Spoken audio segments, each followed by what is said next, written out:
Hit TV ప్రేక్షకులకి మీ రామచంద్రమూర్తి నమస్కారాలు. ఇవాళ ఈ వీడియోలో చాలామంది వచ్చే డౌట్ క్లారిఫై చేసుకుందాం చాలా డీటెయిల్డ్‌గా. అసలు ఇన్వెస్ట్‌మెంట్‌లో ఎంతకాలం వెయిట్ చేయాలి ప్రాఫిట్ రావాలంటే? కొంతమంది ఇన్వెస్ట్‌మెంట్ అని చెప్పి ఎంటర్ అయ్యి కొంత ప్రాఫిట్ రాంగానే ఎగ్జిట్ అయిపోతున్నారు. దానివల్ల మాక్సిమం ర్యాలీని పట్టుకోలేకపోతున్నారు. ఎందుకు జరుగుతుంది అలా?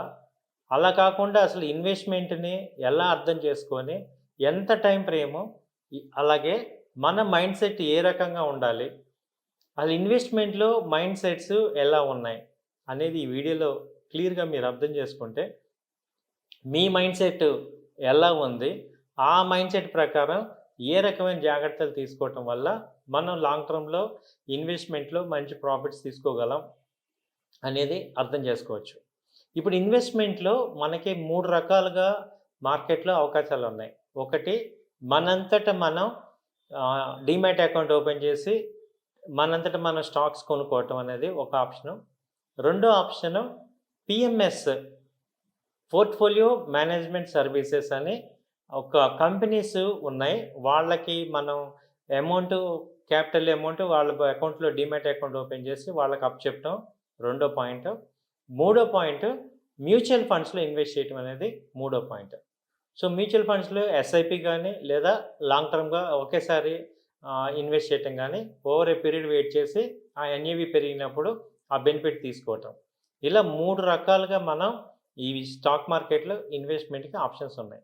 అయితే ఎవరెవరు ఈ ఈ మార్గాల్ని చూజ్ చేసుకుంటున్నారు అనేది అర్థం చేసుకోవాలంటే ముందు అసల మైండ్ సెట్స్ ఎలా ఉన్నాయి? అంటే ఒక స్టాక్ మార్కెట్‌లో ఇన్వెస్ట్ చేసే వాళ్ళందరినీ కూడా బీబీఎల్ స్టడీ అని ఒకటి చేశారు.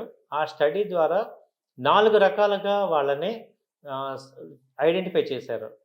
సో, ఏ ఏ రకాలుగా ఉన్నారు మనుషులందరూ కూడా ఇన్వెస్ట్‌మెంట్‌లో కూడా ఒకే రకమైన మనస్తత్వం ఉండట్లేదు. ఆ మనస్తత్వాలని 4 రకాలుగా తీసుకొచ్చారు. ఒకటి సెలబ్రిటీ.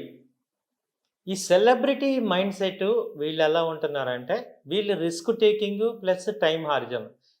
ఏదైనా ఈ 2 పారామీటర్స్‌లో బేస్ చేసుకొని 4 రకాలుగా వర్గీకరించారు.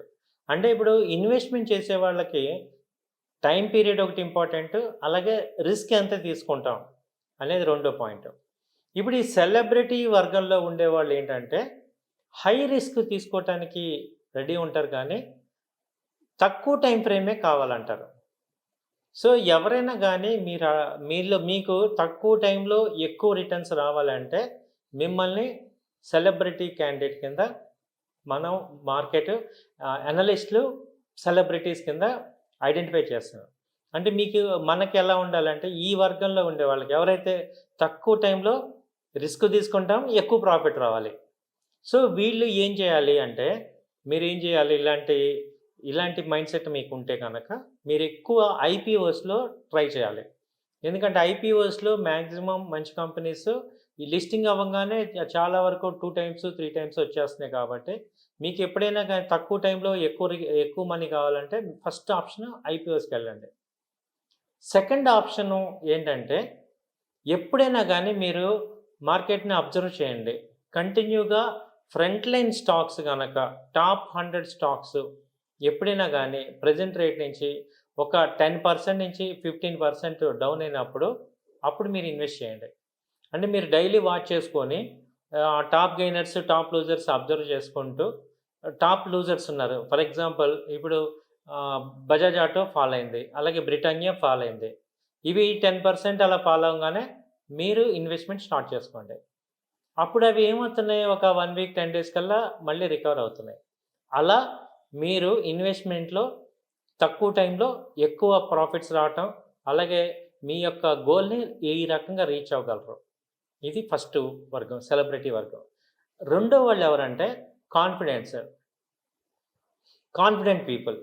వీళ్ళకేంటంటే వీళ్ళేదైతే సెలెక్ట్ చేసుకుంటారో ఆ కంపెనీ మీద కాన్ఫిడెన్స్ ఉంటుంది. అలాగే టైం కూడా వెయిట్ చేయగలరు. అవసరమైతే 1 ఇయర్, 2 ఇయర్స్ వెయిట్ చేయగలరు. కంపెనీ మీద ఫుల్ నాలెడ్జ్ ఉంటుంది. అంటే వీళ్ళతో మాట్లాడితే వీళ్ళు ఇన్వెస్ట్ చేసే కంపెనీ మీద ఎవరికైతే గ్రిప్ ఉంటుందో, అంటే లాస్ట్ 6 ఇయర్స్ దాని ఫైనాన్షియల్ స్టేట్మెంట్స్ ఎలా ఉన్నాయి, లాస్ట్ 5 ఇయర్స్ P&L ఎలా ఉంది, బ్యాలెన్స్ షీట్ ఎలా ఉంది, వాల్యూమ్స్ ఎలా ఉన్నాయి, అలాగే రేషియోస్ ఎలా ఉన్నాయి, ఇవన్నీ వీళ్ళు చెప్పగలుగుతారు. అలాగే వీళ్ళ దగ్గర మనీ కూడా వీళ్ళకి వీళ్ళు ఇన్వెస్ట్ చేసే అమౌంట్ కూడా వీళ్ళ పర్సనల్ లైఫ్‌లో ఇబ్బంది లేని అమౌంట్‌ని వీళ్ళు ఇన్వెస్ట్ చేస్తారు. అంటే వీళ్ళని కొంచెం మెచ్యూర్డ్ ఇన్వెస్టర్స్ అంటాం. అంటే కాన్ఫిడెన్స్ పేరులోనే ఉంది. కాన్ఫిడెంట్‌గా వీళ్ళు అటు మార్కెట్ మీద కాన్ఫిడెన్స్ ఉంటారు. ఇటు పర్సనల్ లైఫ్‌లో కాన్ఫిడెన్స్ ఉంటారు. వీళ్ళ యొక్క మెచ్యూర్డ్ లెవెల్స్ బాగుంటాయి. అంటే ఒక కంపెనీ మీద ఎందుకు ఇన్వెస్ట్ చేస్తున్నాం? దేని గురించి ఈ లాంగ్ టర్మ్‌లో ఎంతకాలం వెయిట్ చేయొచ్చు? ఎంత హారిజన్ ఉండదు? అనే దాని మీద వీళ్ళకి కంప్లీట్ క్లారిటీ ఉంటుంది. సో, ఎవరైతే ఉంటున్నారో వీళ్ళని మనం కాన్ఫిడెంట్ పీపుల్ అంటాం. ఇప్పుడు మూడో కేటగిరీ ఎవరంటే కేర్ టేకర్స్. కేర్ టేకర్స్ అంటే వీళ్ళు అబోవ్ 50 ఏజ్ గానీ, అబోవ్ 50-70 ఏజ్ అవ్వచ్చు. లేదు బిలో 20-30 ఈ రేంజ్‌లో గానీ, ఆ ఏజ్‌లో గానీ వీళ్ళేంటంటే వీళ్ళకి కేరింగ్ కావాలి. అంటే ఒక రిలయబుల్ సోర్స్ కావాలి, సపోర్ట్ కావాలి. అంటే వీళ్ళంతట వీళ్ళు ఐడెంటిఫై చేయగలరు కంపెనీస్ కానీ కాన్ఫిడెంట్‌గా ఉండలేరు. సో, అబోవ్ 50-70 ఇయర్స్ ఏజెస్ వాళ్ళందరూ కూడా ఒక రకంగా ఏమవుతారంటే, ఇందులో రిస్క్ ఎందుకు? లేకపోతే ఇందులో నిజంగా ఉంటుందా? లేకపోతే వస్తుందా? రాదా?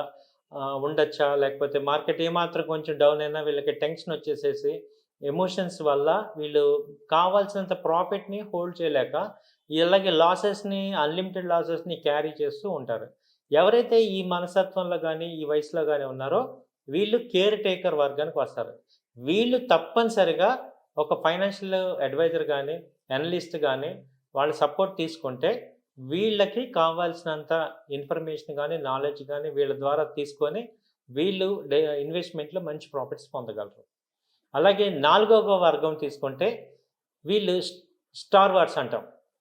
వీళ్ళేంటంటే వీళ్ళకి కంపెనీ మీద ఇన్ఫర్మేషన్ ఉంది, నాలెడ్జ్ ఉంటుంది. అలాగే వీళ్ళకి ఎక్కువ కాన్ఫిడెన్స్ ఉంటుంది. వీళ్ళ కాన్ఫిడెన్స్ వల్ల ఒక్కొక్కసారి ఏమవుతుందంటే కంపెనీ కరెక్ట్‌గా లేకపోయినా కూడా వీళ్ళ కాన్ఫిడెన్స్ ఎక్కువ వల్ల మిస్టేక్స్ జరుగుతుంటాయి. జనరల్‌గా వీళ్ళని ప్రమోటర్స్ అంటాం. అంటే వీళ్ళొక ఎంటర్‌ప్రెన్యూర్స్‌గా గానీ, లేకపోతే ఎంప్లాయీ కాకుండా సెల్ఫ్ ఎంప్లాయిడ్‌గా ఉండే బిజినెస్ పీపుల్ ఎక్కువ బిజినెస్ సర్కిల్ అంతా ఈ వర్గానికి వస్తారు. సో, ఈ బిజినెస్ సర్కిల్ వీళ్ళకేంటంటే వీళ్ళ కాన్ఫిడెన్స్ వల్లే వీళ్ళ డేరింగ్ స్టెప్స్ తీసుకోవటం వల్ల పర్సనల్ లైఫ్‌లో సక్సెస్ అవుతారు.